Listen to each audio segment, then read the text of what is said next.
नमस्कार, आप देख रहे हैं अपना भरोसेमंद चैनल द वंदे भारत। अंग्रेजों ने भारत में 200 सालों तक राज किया, लेकिन एक ऐसा गद्दार हुआ जिसके धोखे की वजह से अंग्रेजी हुकूमत ने पूरे मुल्क को गुलाम रखा। धोखा देने वाले उस शख्स का नाम था मीर जाफर। उसने बंगाल के नवाब सिराजुद्दौला को एक ऐसा धोखा दिया कि फिरंगियों को यहाँ जमने का मौका मिल गया। मीर जाफर का यह धोखा इतना जगत प्रसिद्ध धोखा साबित हुआ कि पीढ़ियों तक लोग अपने बच्चों का नाम मीर जाफर रखने में कतराते रहे। यह नाम गद्दारी और नमक हरामी का प्रतीक बन गया था। आइए जाने 2 जुलाई के इस काले दिन की कहानी। ये घटना है 2 जुलाई 1757 की, जब नवाब सिराजुद्दौला को एक गद्दार सेनापति की धोखाधड़ी की कीमत अपनी जान देकर चुकानी पड़ी थी। इतिहास में नवाब सिराजुद्दौला को आखिरी आजाद नवाब कहा जाता है। नवाब की जान जाते ही भारतीय उपमहाद्वीप में अंग्रेजी शासन की नींव रखी गई। नवाब का पूरा नाम मिर्जा मोहम्मद सिराजुद्दौला था। 1733 में पैदा हुए नवाब की अपनी मौत के वक्त महज 24 साल की उम्र थी। अपनी मौत से साल भर पहले ही अपने नाना की मौत के बाद उन्होंने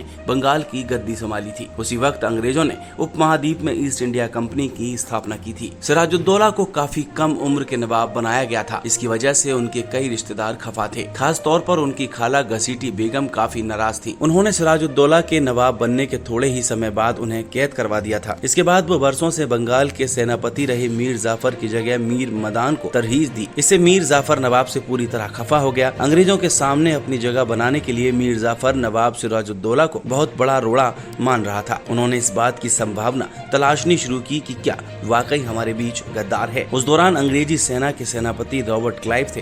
क्लाइव ने कुछ जासूस बंगाल भेजे। उन्होंने बताया कि मीर जाफर में काफी संभावनाएं हैं। मीर जाफर बंगाल का नवाब बनने का सपना संजोए बैठा था। क्लाइव ने उससे संपर्क साधा। खतों किताब शुरू हुई। साजिश परवान चढ़ने लगी। फिर वो दौर आया जब अंग्रेजी हुकूमत ने बंगाल पर हमला बोल दिया। इतिहास में इसे प्लासी की लड़ाई कहा जाता है। सिराजुद्दौला अपनी पूरी फौज को अंग्रेजों के खिलाफ नहीं झोंक सकते थे। उन्हें उत्तर से अफगानी शासक अहमद शाह दुरानी और पश्चिम से मराठों का खतरा हमेशा बना रहता था। फौज के एक हिस्से के साथ वो प्लासी पहुंचे। मुर्शिदाबाद से कोई 27 मील दूर डेरा डाला। 23 जून को एक मुठभेड़ में सिराजुद्दौला के विश्वास पात्र मीर मदान की मौत हो गई। नवाब ने सलाह के लिए मीर जाफर को पैगाम भेजा। मीर जाफर ने सलाह दी कि युद्ध रोक दिया जाए। नवाब ने मीर जाफर की सलाह मानने का ब्लंडर कर दिया। उसी समय लड़ाई रोकी गई और नवाब की फौज वापस कैंप लौटने लगी। मीर जाफर ने रॉबर्ट क्लाइव को स्थिति समझा दी और उसके बाद क्लाइव ने पूरी ताकत से हमला बोल दिया। अचानक हुए हमले से सिराज की सेना बौखला गई, तितर बितर होकर बिखर गई। क्लाइव ने लड़ाई जीत ली। नवाब सिराजुद्दौला को भाग जाना पड़ा।